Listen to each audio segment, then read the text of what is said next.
유대 법정에 이제 바울이 서게 됐습니다.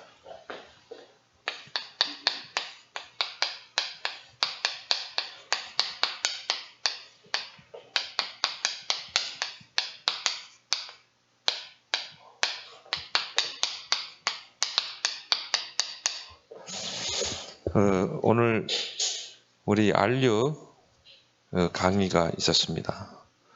그래서 새 강의가 선포됐습니다. 그 새 강의 주제가 세 가지 시스템을 만들어라. 뭐 안류에게만 주신 메시지가 아니라 전도자인 모든 자들에게 주신 메시지죠.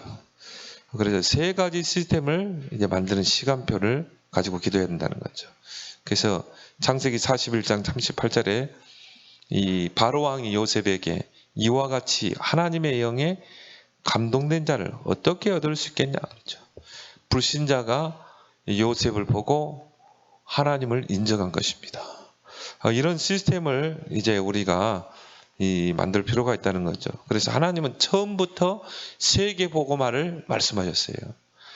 그래서 237 복음화, 5천 종족 복음화. 어떤 사람은 그래요. 이것이 나와가는 안 맞다.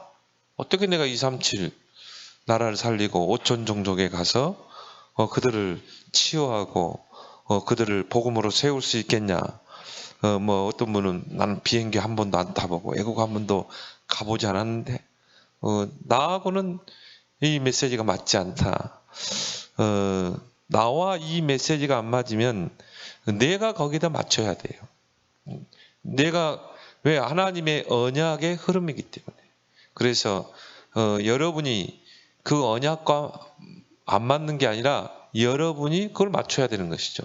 그래서 여러분이 237을 넣고 5천 종족을 넣고 여러분이 기도하길 바랍니다. 유대인들은요, 이게 나하고 안 맞다고 그랬어요. 그래 어떻게 합니까? 하나님이 노예로, 포로, 속국이 되게 해서 반강제로 하게 하잖아요. 그래서 나와 이 237 복음화, 나와 이 5천 종족, 즉 세계 복음화죠. 이걸 어떻게 내가 이거를 성취할 수 있겠는가? 또 지금은 코로나 시대인데 여러분이 보호자의 축복을 누리면 돼요. 그래서 우리가 성경의 인물들이 보면 이 기도할 때 일어나는 일 있잖아요. 천사가 동원되고 또 여호와의 사자가 동원되고 또 천군이 동원되고 시편 103편에 있는 것처럼 여러분이 보호자의 축복을 누릴 때 기도로 여러분이 237 할 줄 믿습니다. 그래서 성경에 보니까 0.1%가 237을 살렸어요. 5천 종족을 살렸어요. 그래서 요셉, 다니엘 같은 그런 인물들이죠. 그래서 여러분이 바로 그 0.1% 사람이 되길 바랍니다.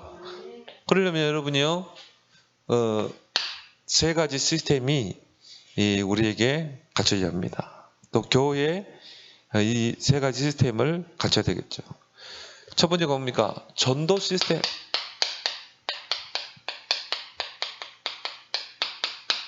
전도보다 중요한 게 전도 시스템이 세워지는 것입니다. 많은 교회들이 전도를 해요. 가서 뭐 외침 전도도 하고 또 전도지 나눠주고 다 하는데 이게 왜 지속이 안 돼요? 전도 시스템이 없는 거거든요. 그래서 우리가 이 사도행전에 보면 사람이 나오면 집이 나오잖아요. 장소가 나오죠. 지역이 나오고 이게 시스템이거든요. 그래서 바울이 가는 곳마다 지역마다 사명자를 찾아서 시스템을 세우잖아요. 그런 전도 시스템, 그렇죠? 그래야 효과적인 복음이 증거되고 지역의 흑암이 무너지는 것입니다. 그래서 237 나라, 237 나라를 살릴 전도 시스템, 특히 5천 종족, 그들을 치유할 수 있는 그들 속에 서밋이 있거든요. 서밋을 세울 수 있는 이런 전도 시스템을 세워라. 그래서 이 세 가지는 하나님의 절대 계획인 줄 믿습니다. 그래서 여러분이 나와 저것은 안 맞는다. 그게 아니라 여러분이 거기에 맞춰야 되는 거예요. 왜요? 하나님의 절대 계획이 있기 때문에 여러분이 그걸 놓고 기도하고 나의 모든 업을 세 가지로 연결하고. 그래서 왜 우리는 전도 시스템을 갖춰야 되는가? 237 나라, 5천 종족, 또 우리 주변에 많은 사람들이 뭔가에 묶여 있거든요. 묶인 것을 풀어주는 전도 시스템이죠. 특히 뭡니까? 12가지. 12가지에 완전히 묶여서 거기에 노예, 포로된 상태로 이 고통 속에 살아가는 것입니다. 그래서 우리 이번에 주일 강단의 말씀 본문도 뭔가 허물과 죄 가운데 세상 풍조를 따르고 공중의 권세 잡은 자를 따르고 불순종의 아들들 가운데 역사하는 악한 영을 따르고, 그러니까 본질상 진노의 자녀로 살아갈 수밖에 없는 것이죠. 뭔가 이 상처, 여러분 주변에 뭔가에 묶여 있는 사람, 뭔가 상처에 빠져 있는 사람들, 그렇죠? 특히나 이런 5천 종족들, 이런 나라들은요, 특히 약소국 같은 경우는 뭔가 강대국에 의해서 식민 지배당하고 또 노예로 이런 상처들이 많이 있거든요. 그래서 전도자도 탈북자들을 진짜 복음하려면은 퍼주는 시기 되면 안 된다는 거죠. 그렇죠?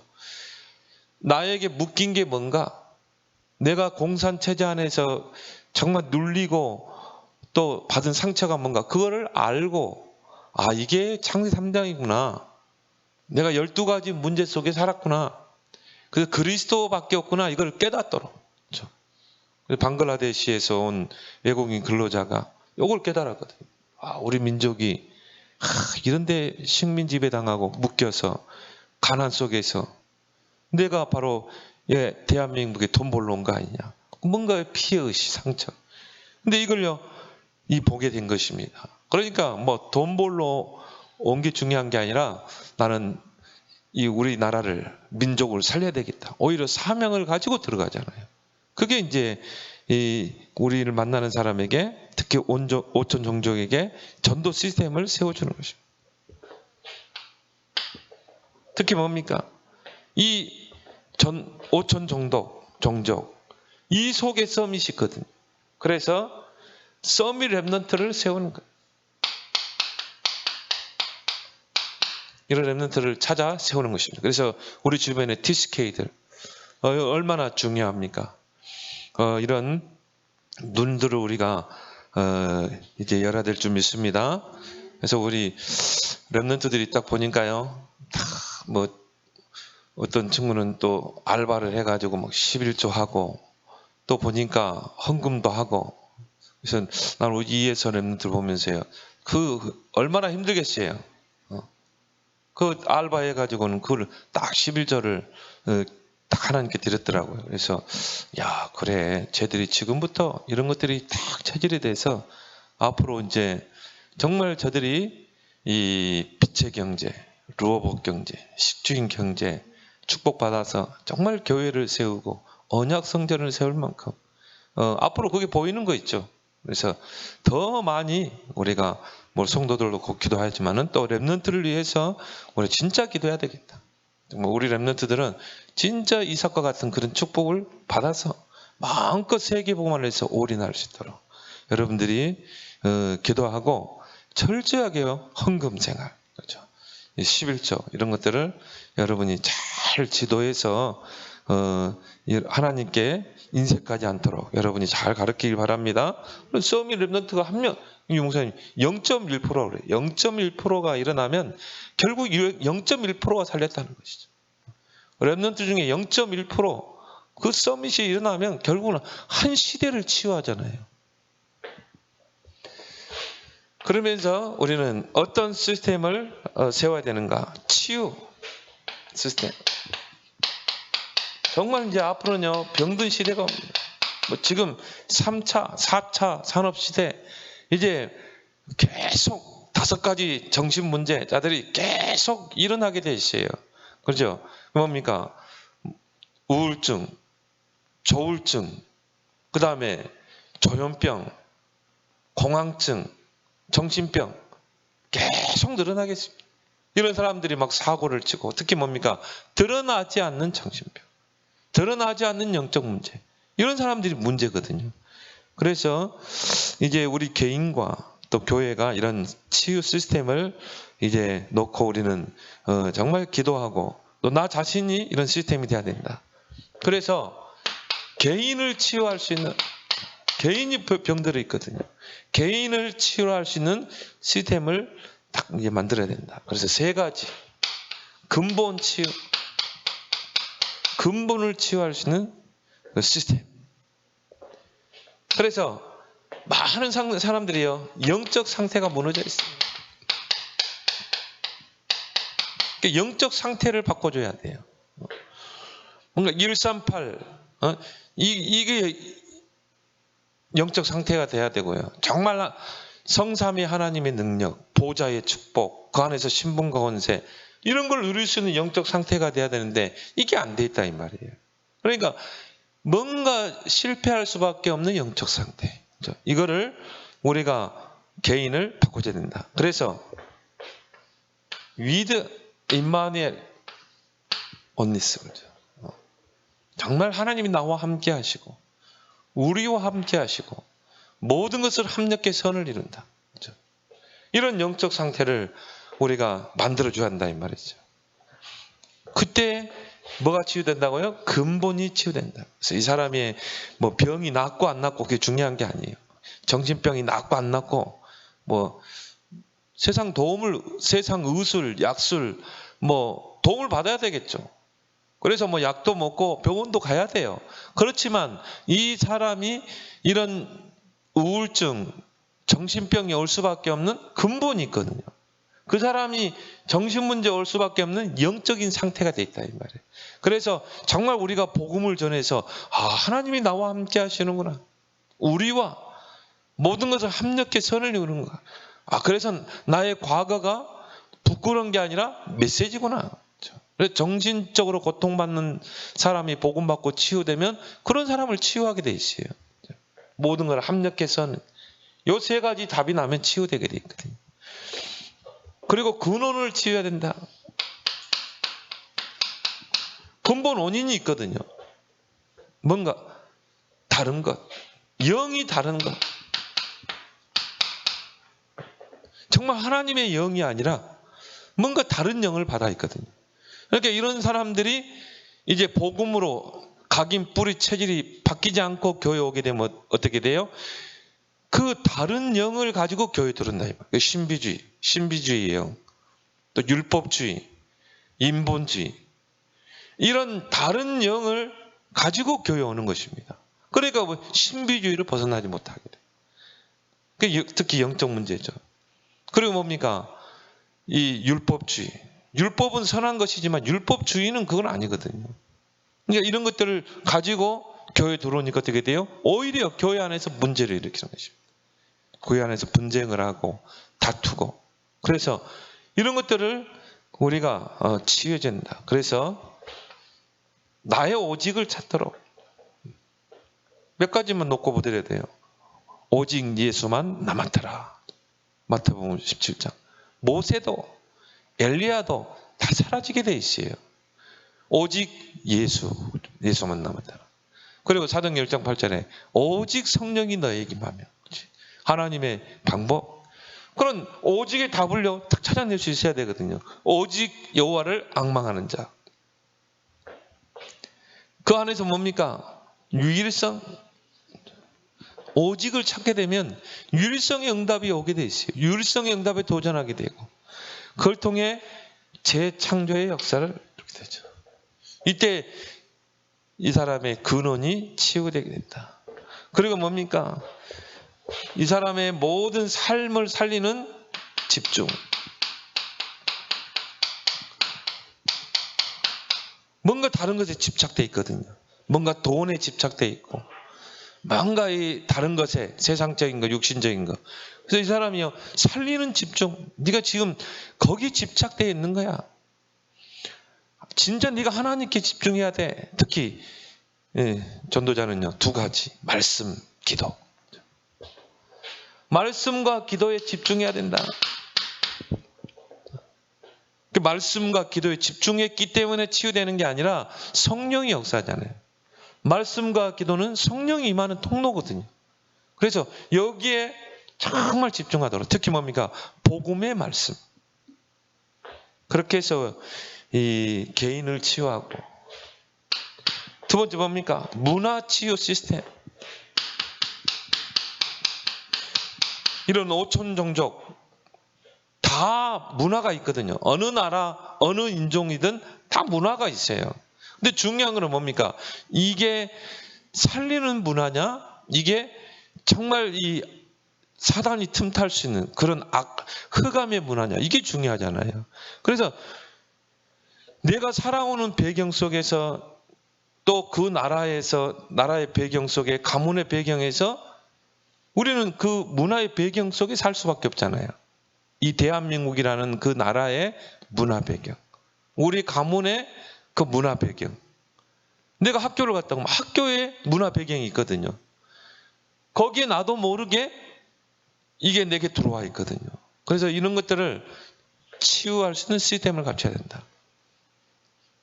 또 우리나라에 와 있는 오촌 종족, 다 이 문화가요, 이런 이 흑암의 문화가 각인 뿌리 체류된 상태로 와 있다. 그래서 이거를 치유할 수 있는 시스템을 우리가 갖춰야 된다. 그래서 문화를 치유할 수 있는 근본 치유. 전 세계적으로 공통적인 게 뭡니까? 우상이잖아요. 그런 문화 속에서 살았고, 또 그러다가 한국에 왔거든요. 또 여러분이 만나는 그 다민족들에게는. 그래서 이 부분에 대한 분명한 메시지를 전해줄 수 있어야 돼요. 네가 이 우상의 그 문화 속에서 살아왔지 않냐. 근데 성경에서 말하는 그 우상은 뭐냐? 뭐 많이 있겠지만 출애굽기 20장 4절로 하나님이 이 경배 대상을 바꾸는 것이다. 하나님 미워하는 죄다. 그래서 3, 4대까지 재앙이 많은 거다. 왜 하나님이 우상을 만들지 말고 절하지 말라고 하냐. 이게 바로 사단이 흑암이 임하는 통로이기 때문에, 이게 후손을 망하게 하는 것이기 때문에. 그런 이제 우리가 분명히 알려줘야 되겠죠. 네가 하나님 몰라서, 하나님 떠나서 이게 한 거다. 너도 모르게 너와 상관없이 그런 가정에서, 네가 가문에서 태어나고 자란 것이다. 그래서 이거를 치유할 수 있도록. 그리고 뭡니까? 근원 치유. 그래서 이 문제를 해결할 수 있는 길은 오직 그리스도다. 네가 그리스도 하나 몰라서. 그래서 그리스도 붙잡을 때 세 가지 대표적인 축복. 그리스도는 누군가? 그러면 그리스도 안에서 주어진 축복이 뭔가? 너를 통해 하나님이 교회를 세우고 음부의 권세를 해치 못하고 천국 열쇠를 내게 주노라. 세 가지 대표적인 축복. 그러면서요, 이 문화를 치유하는 방법이 뭡니까? 갈보리산, 감람산, 마가다락방, 여기에 집중하는 것입니다. 그렇죠? 갈보리산은 뭡니까? 그리스도 안에서 너의 모든 문제가 다 끝난 거야. 감람산은 뭐예요? 이제 너의 인생 미션이 있어. 하나님의 나라. 너는 그걸 위해서 이제 앞으로 살아야 돼. 네 나라에 하나님의 나라를 이루어야 돼. 그리고 방법은 뭐냐? 오직 집중.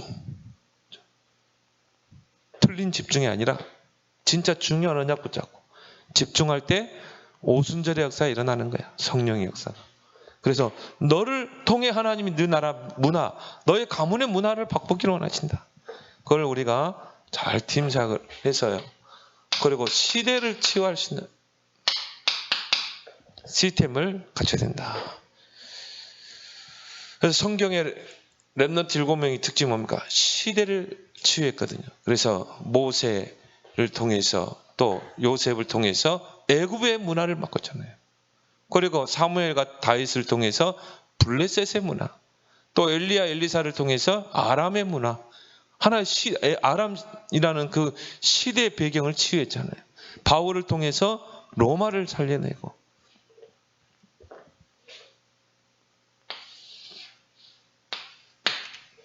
세 번째 우리가 뭘 취해야 되는가? 서밋 시스템을 갖춰야 된다. 그래서 우리 랩런트들을 정말 이 서밋으로 우리는 세워야 될 줄 믿습니다. 왜 그러냐? 영적 서밋이 없는 시대이기 때문에 그래요. 0.1%, 1%도 아니고 0.1%의 영적 서밋이 없다 이 말이에요. 그게 문제잖아요.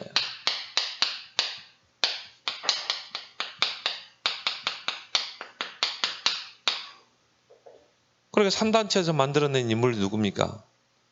빌 게이츠 이런 사람들 아닙니까? 그리고 저커버그 이런 사람들. 그러니까 뭐 글로벌리스트라고 그러죠. 글로벌리스트. 얼마나 파워가 큰지 몰라요? 그리고 우리가 0.1% 영적 서밋이 없으니까요. 결국은 다 뺏겨버린 거예요. 그래서 우리의 시대적인 사명이 뭐냐? 0.1% 영적 서밋 시스템을 갖춰야 한다. 이런 인물을 키워놓으면 역전되게 돼 있어요. 요셉이라는 그 인물 한 명 키우니까요. 애굽의 문화를 다 바꿔버리잖아요. 정말 모세라는 그 인물 한 명 영적 서밋 세우니까 어떻게 됩니까? 출애굽의 기적이 일어나죠. 애굽의 모든 10가지 재앙이 무너져 버렸잖아요. 그래서 여기에 이제 우리의 모든 생을 맞추는 것이다. 우리의 랩런트 중에 나올 줄 믿습니다. 여러분 최고 기도 많이 해야 될 대상이 랩런트예요. 거기에 이제 여러분이 요셉, 여러분이 한나와 같이 요괴백과 같은 그런 역할을 여러분 잘 감당하길 바랍니다. 요즘 좀 사춘기가 뭐 있을 수밖에 없겠죠. 사람이니까 사춘기가 있을 수밖에 없어요. 여러분이요 그거를 같이 스트레스 받으면 안 돼. 여러분이 그거를 슬기롭게 지혜롭게 그럴수록 더 언약 전달하고 여러분이 아침에 하든지 저녁에 하든지 기도문을 짧게라도 적어주세요. 기도문을 성경 한 구절 요절을 오늘 네가 묵상할 요절 하나 그리고 기도문을 짧게라도 서너 줄이라도 써가지고 주라 이 말이에요. 너는 오늘 이것 가지고만 기도해. 이것 가지고 애들에게 뭐 기도 막 여러 가지 줄 필요 없거든요. 너 요거 하나 가지고 여러분이 그래서 하루 종일 이걸 가지고 다니면서 기도할 수 있다고. 그렇죠? 그것만 해줘도 여러분 큰 역할을 하는 거예요.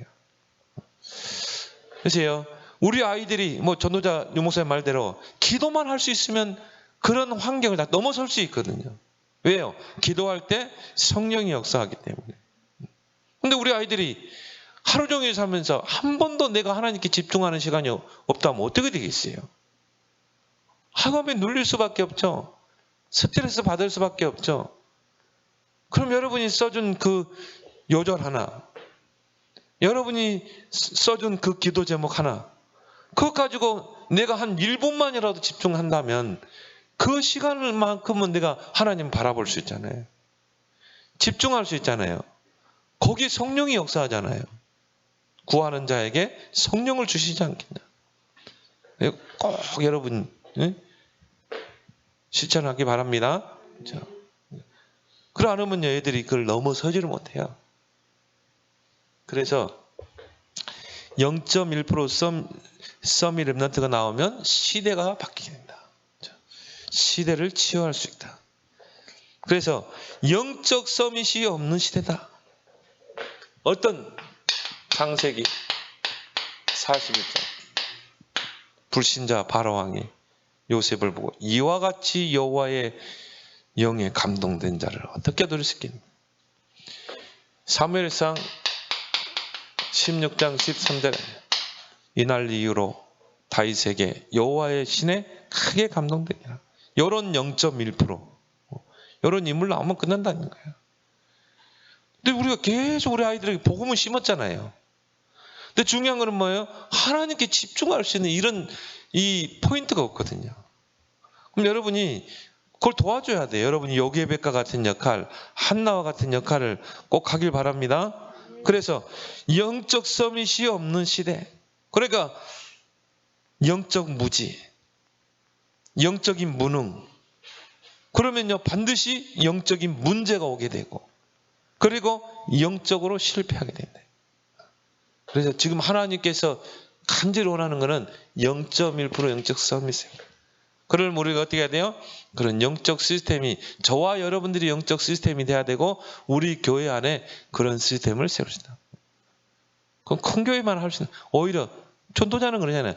작은 교회일수록 더 알차게 할 수 있다고 그랬어요. 알차게. 그래서 어떤 시스템, 어떤 서밋 시스템을 세워야 되는가? 확신. 이번 주일 강단의 말씀에도 사단이 누구를 두려워해요? 확신이다. 5가지. 기도, 구원의 확신, 사죄의 확신, 기도응답의 확신, 성령인도, 승리의 확신. 두려워합니다. 그래서 로마서 8장 31절 39절 내가 확신하노니, 바울이 뭐라고 했습니까? 확신 있으면 사망, 뭐 기쁨, 높음, 정사, 권세 다 뛰어넘을 수 있다는 거죠. 그래서 5가지 확신, 그 중에 뭡니까? 138. 우리 랩런트들이 138을 언약에 확신을 갖도록. 그 안에서 뭘 누리는 겁니까? 성삼위 하나님. 성삼위 하나님을 누리시다. 그 성삼위 하나님을 누릴 수 있는 신분과 권세, 여기에 대한 확신을 가지고 누리시다. 아, 하나님이 내게 138 언약을 주셨구나. 이걸 누리시도록 성삼위 하나님이 함께 하시는 거야. 그 신분과 권세를 내게 주셨구나. 그리고 뭡니까? 10가지 비밀.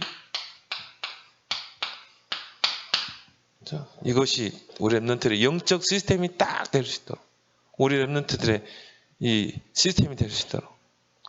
이걸 여러분이 그냥요, 막 1번, 뭐 독립, 2번 그렇게 하지 말고 이야기를 탁 하면서, 소윤아, 요셉은 철저하게 하나님 앞에 독립자로 선 거야. 그래서 사람 의지하지 않고 하나님만 의지하도록. 그래서 너는 진짜 영적 사실을 봐야 돼. 많은 사람들이 영적 사실을 못 보니까 결국 영적 문제에 시달리지 않냐. 너는 영적 서밋을 딱 보고, 그리고 다른 사람들은 다 이 길로 가지만 너는 그 반대편을 봐야 돼. 거기에 진짜 응답이 있는 거야. 그래서 여러분이 그냥 이야기식으로 쭉 하면서 거기다가 이제 뭐 예화를 한 명씩 딱 들으면서, 위기를 만나면 두려워하면 안 돼. 오히려 성공자들은 위기를 기회로 만든 자야. 그래서 위기를 기회로 만들어 성공한 사람들이 예를 딱 들어주면서요. 그래서 네가 위기를 만나면 너는 그 위기를 피하려고 하지 말고 위기 속으로 들어가야 돼. 그러면서 여러분들이 거기에 대한 예화도 들기도 하고, 또 여러분 책도 한번 쭉, 요즘 제가 독서를 좀 하거든요. 그래서 어떤 여자분인데 미국에서 변호사, 로스쿨 다니고 결국은 세 주에서 변호사 자격을 땄어요. 근데 뭐 로스쿨이 그렇게 좋지 않은, 그렇게 뭐 이 명문 로스쿨이 아니에요. 근데요, 이분은 하루에 4시간 자는 거예요. 4시간 자고 새벽 4시, 4시간이 아니라 4시 반에 일어나는 거예요. 4시 반에 하루를 시작해요. 그 전에는 자기를요, 너무 막 직장에 쫓기고 막 힘들고 했는데 4시 반에 딱 일어나는 체질을 만들어가지고 다른 사람 잘 때 하루 일을 다 끝내버려요. 그래서 세계주에서 변호사 자격증 따고 그 책을 썼는데, 그런 책들을 좀 읽고 있습니다. 그래서 10가지 비밀을 우리 아이들이 확신 가지고 누릴 수 있다. 그러면서 뭡니까? 10가지 88. 이것도 이제 여러분이 하나하나씩 오늘 하루 뭐 1번, 내일은 2번, 그걸 가지고 이야기하면서 이제 간증하면서 예화를 들면서 하라 이 말이에요.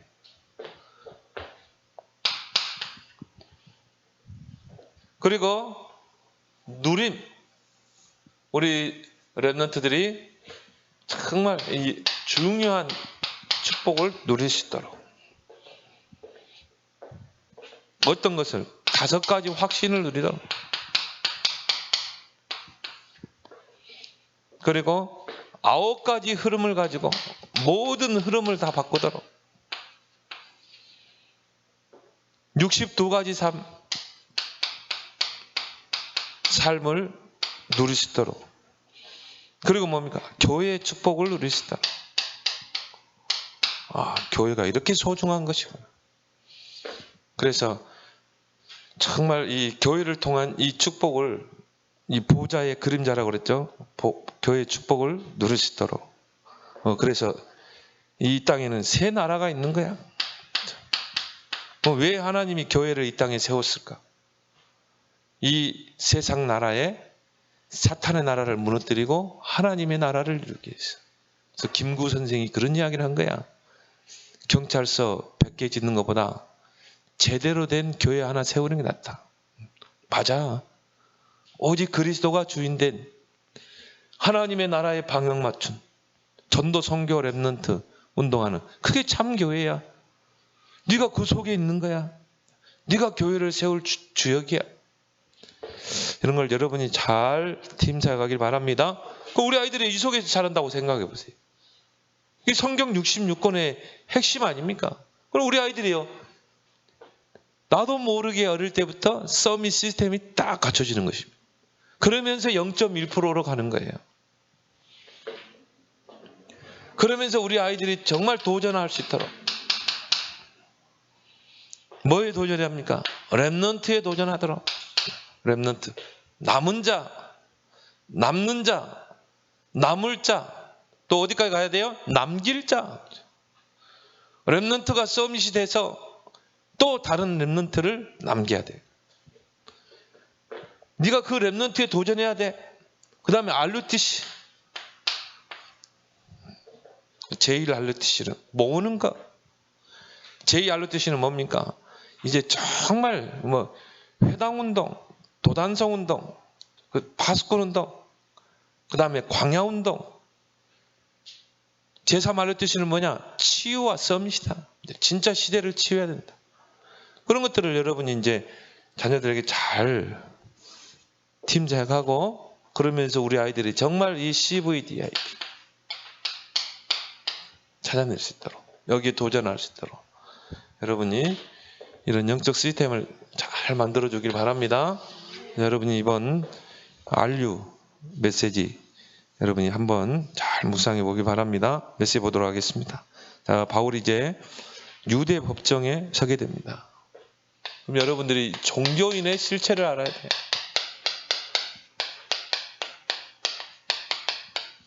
복음 없는 종교인들. 그렇죠?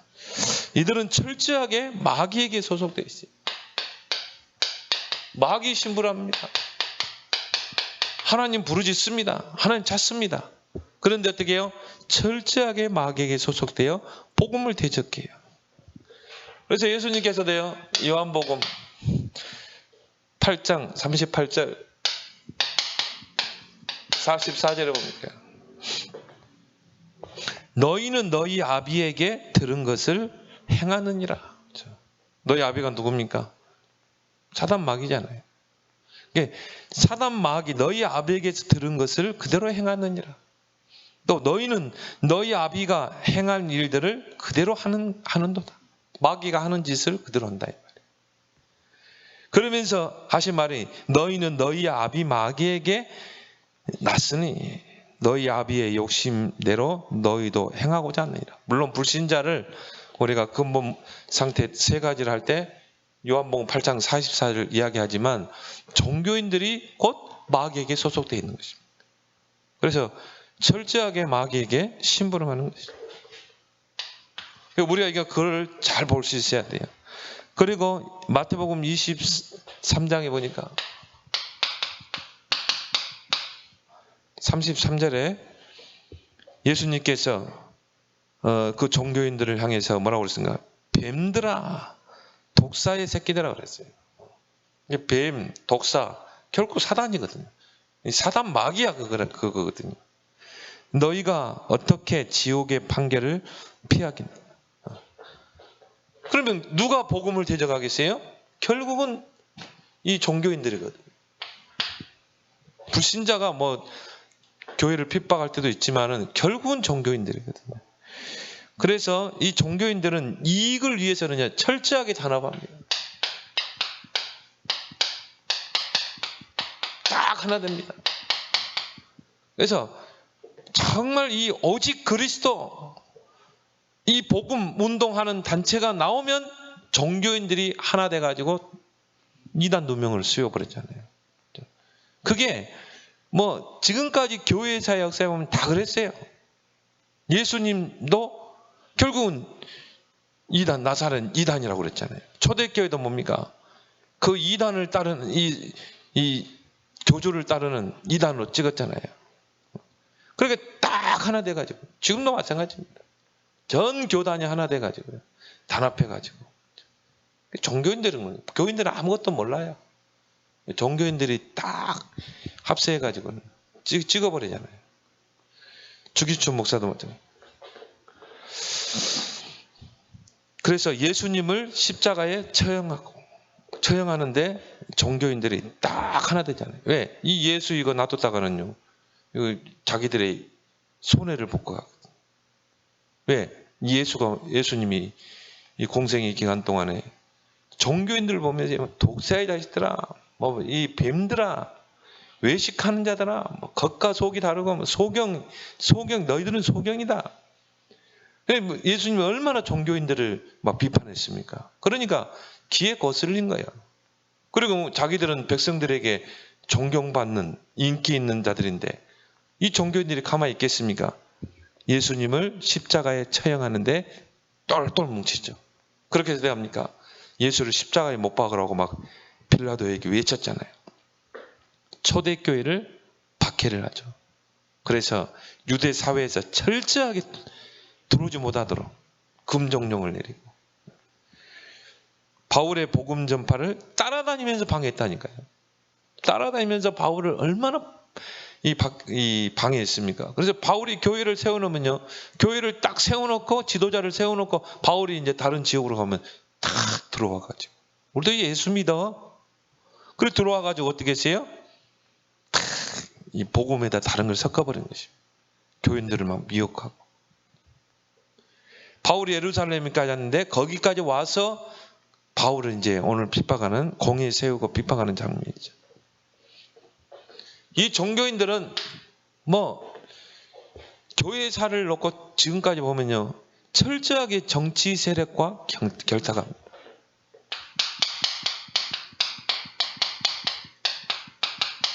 왜요? 이 정치인들은 뭐가 있습니까? 힘이 있잖아요. 권력이 있거든요. 그래서 철저하게 권력에 아부를 합니다. 그래서 헤로당을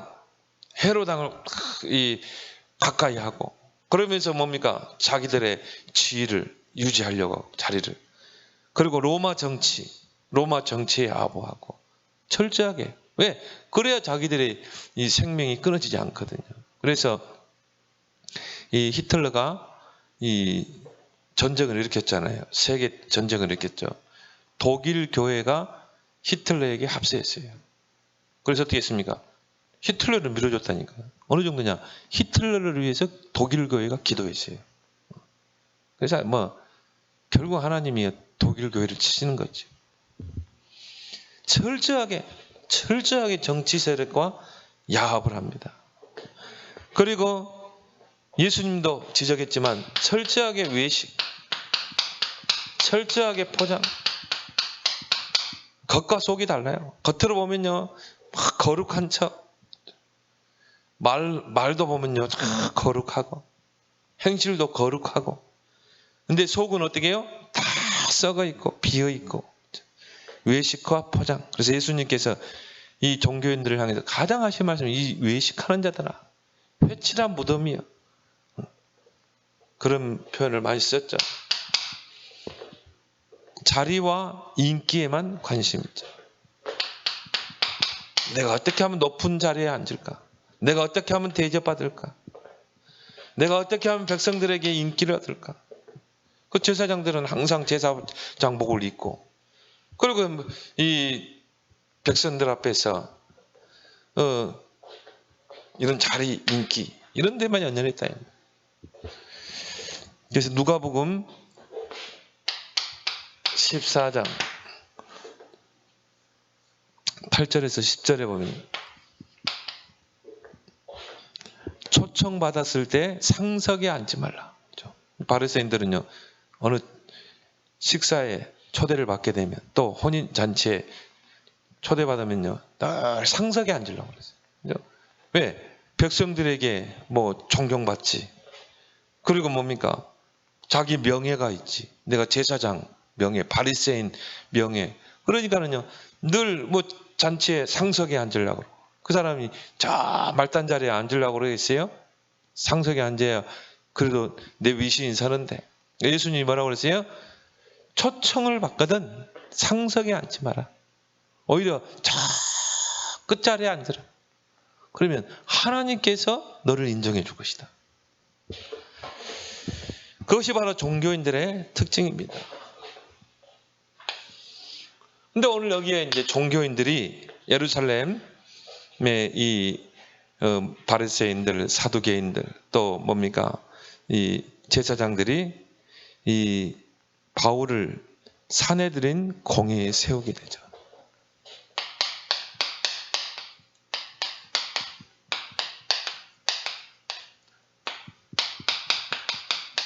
바울은 이제 거기를 세운 것입니다. 이 사내들인 공회는 어떤 곳입니까? 유대인의 최고 법정이에요. 최고 법정에 바울을 세운 것입니다. 그래서 이제 유대법에 의거해서 바울을 처형하려고 한 것이죠. 그 장면이 이제 오늘 여기에 나오고 있습니다. 그래서 오늘 1절에 보면은 바울이 공회를 주목하여 30절에 22장 30절에 이튿날 천부장은 유대인들이 무슨 일로 그를 고발하는지 진상을 알고자 하여 그 결박을 풀고 명하여 제사장들과 온 공회를 모으고 바울을 데리고 내려가서 그들 앞에 세우니라. 이제 바울이 그 공회에 서게 된 거예요. 한마디로 유대인의 법정에 서게 된 것입니다.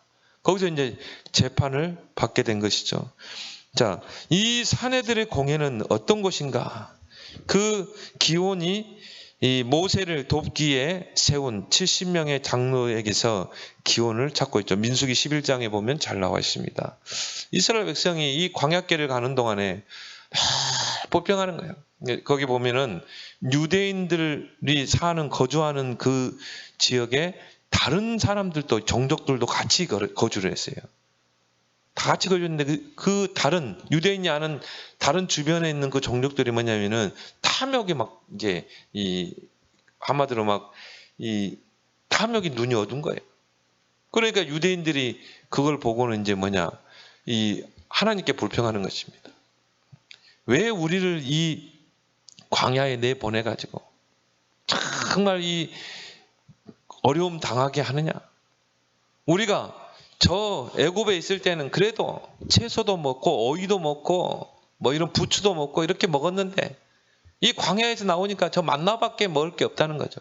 아마 그 이방인들이 아마 고기나 이렇게 유대인들이 먹지 못하는 음식을 먹었는가 봐요. 그러니까 이제 그걸 보고 불평을 한 것입니다. 그러니까 모세가 이제 그걸 들은 거예요. 와, 모세를 원망하니까 모세가 이제 그걸 참지 못하고 하나님께 불평을 합니다. 하나님, 왜 나를 지도자로 세워서 왜 이런 불평을 백성들에게 듣게 합니까? 내가 힘들어 죽겠습니다. 나에게 이 일을 맡긴 게 내게는 무거운 짐입니다. 거기 보면요, 모세의 불신앙이 나오고 있어요. 원망, 불평. 차라리 나를 데려가 십시오. 하나님 뭐라고 그럽니까? 그래, 네가 힘들지.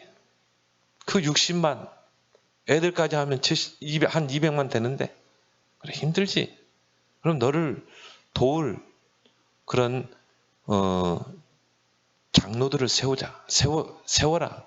그렇게 해서 거기 보면은 이제 백성들 중에 장로와 지도자 될 만한 이 중직자 70명을 세우게 됩니다. 그래서 70명의 장로를 세워서 이 모세를 도와서 같이 이제 광야길을 가도록 한 것이죠.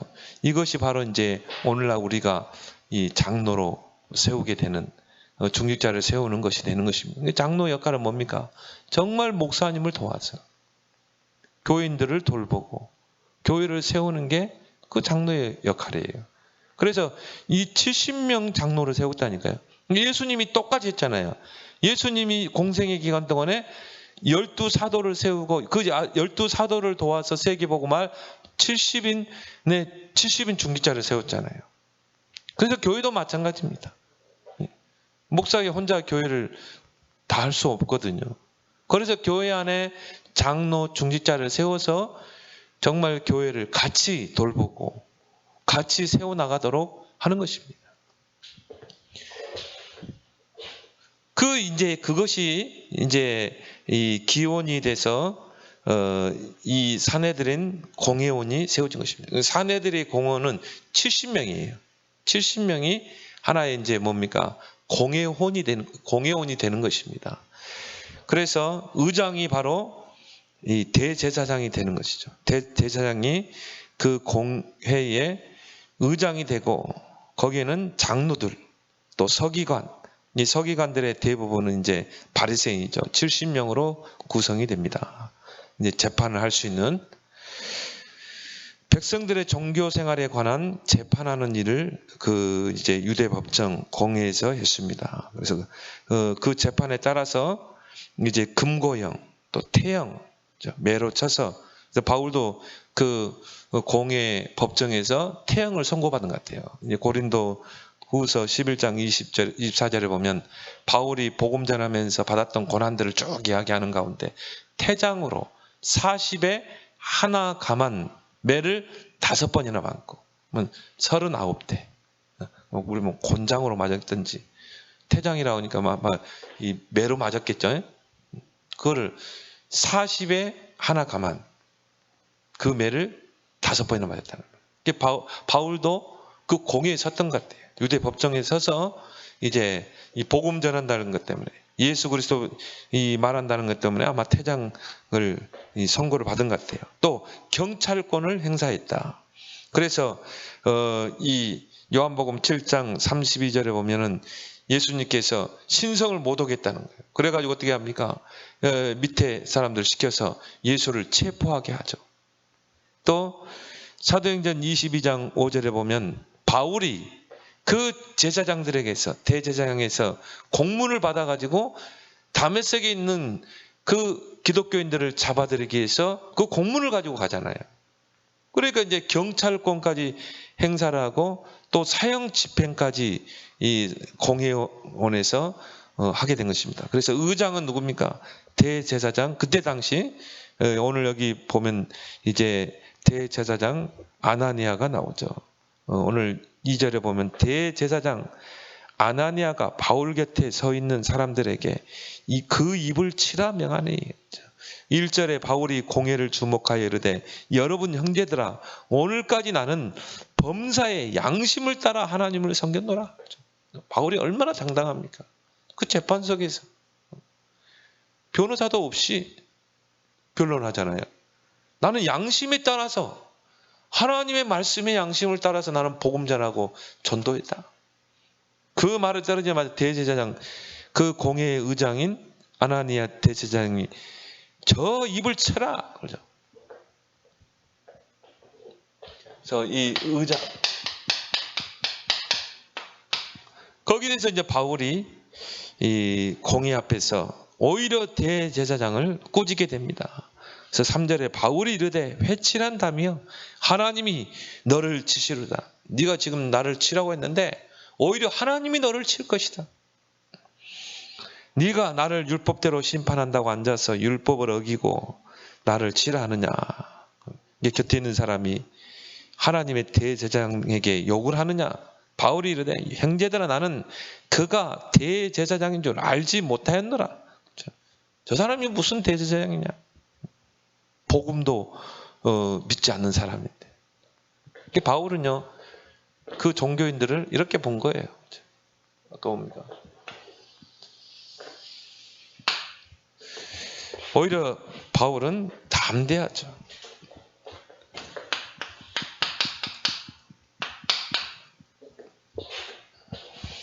근데 바울이 거기서 이제 지혜를 가지고 이야기를 합니다.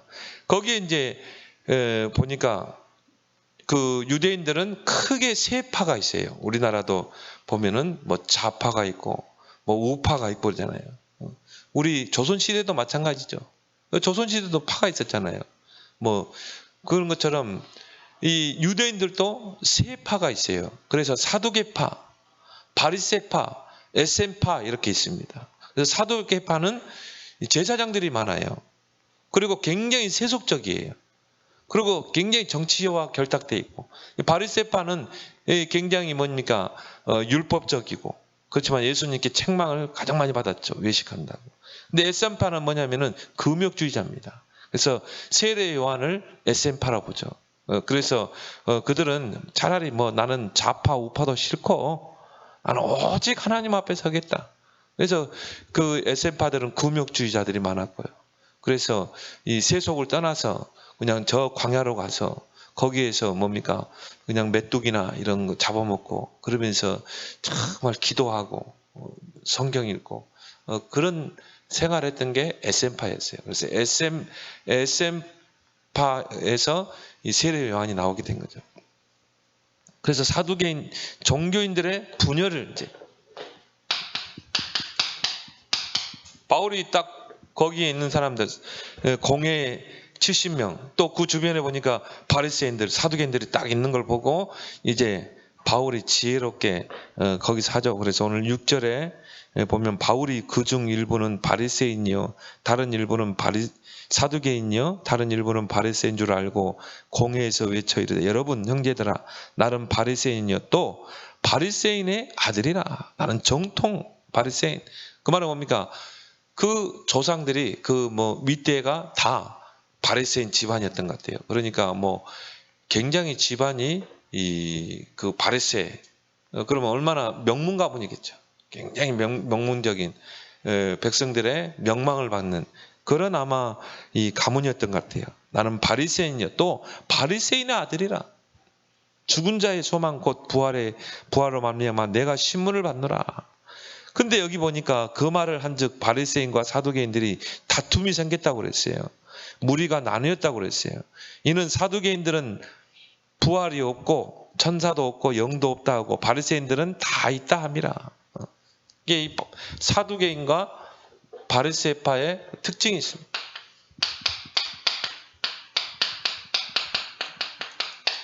그러니까 우리나라가 똑같아요.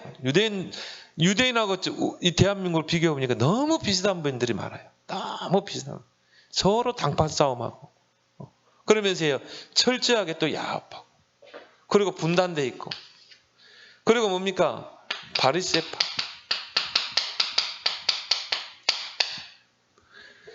그래서 사두개파는 다윗 시대 대제사장인 사독의 그 이름에서 따온 것입니다. 그래서 자신들이 바로 그 다윗 시대 대제사장 사독, 그 사독의 후예들이다. 그래서 우리가 바로 제사장의 그 대를 잇는 자들이다. 이러면서 이 바울 당시에는 이 사두개파 제사장들이 거의 제사를 관장하고 그리고 사내들인 공회원이 되었죠. 근데 그들은 철저하게 세속적이고요. 구약 성경에 모세 5경만 정경으로 인정했어요. 나머지 뭐 역사서 이런 것들은 정경으로 인정하지 않았습니다.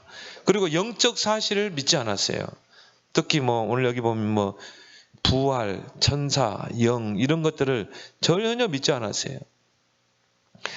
그러면서 이 성전에서 일을 하면서 갖은 이런 악행을 자행을 했죠.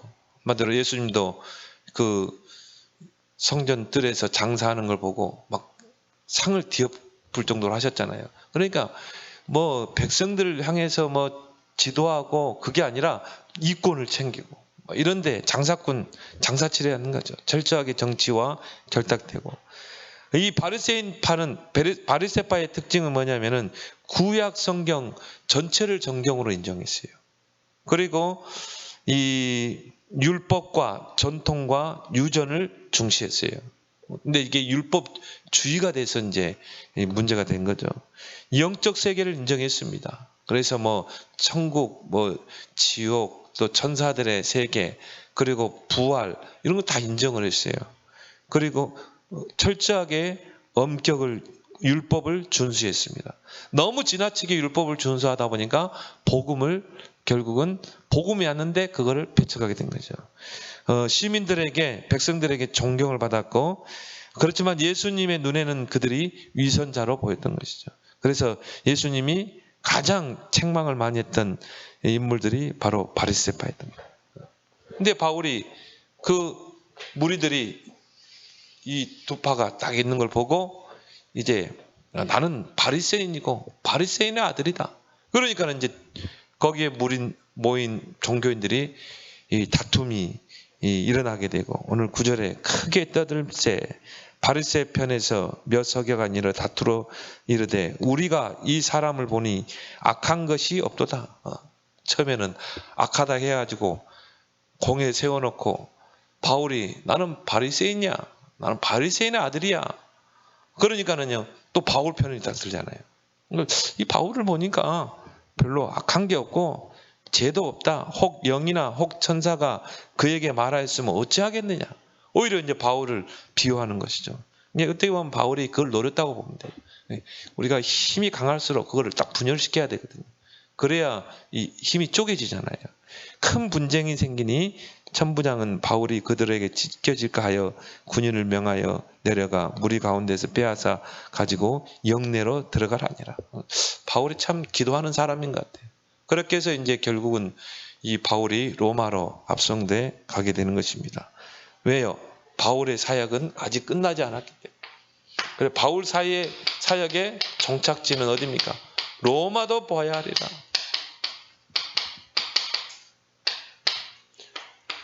오늘 사도행전 23장 11절에 그날 밤에 그런 소동이 일어난 그 밤에 주께서 바울 곁에 서서 이르되 담대하라. 네가 예루살렘에서 나의 일을 증언한 것 같이 로마에서도 증언하여야 하리라.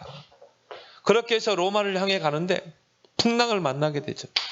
유라굴라라는 그 풍랑 속에서 바울이 기도하다가 하나님께서 주님의 음성을 듣죠. 바울아 두려워 말라. 네가 가이사 앞에 서야 할 것이다. 그래서 너의 사역은 여기서 끝난 게 아니야.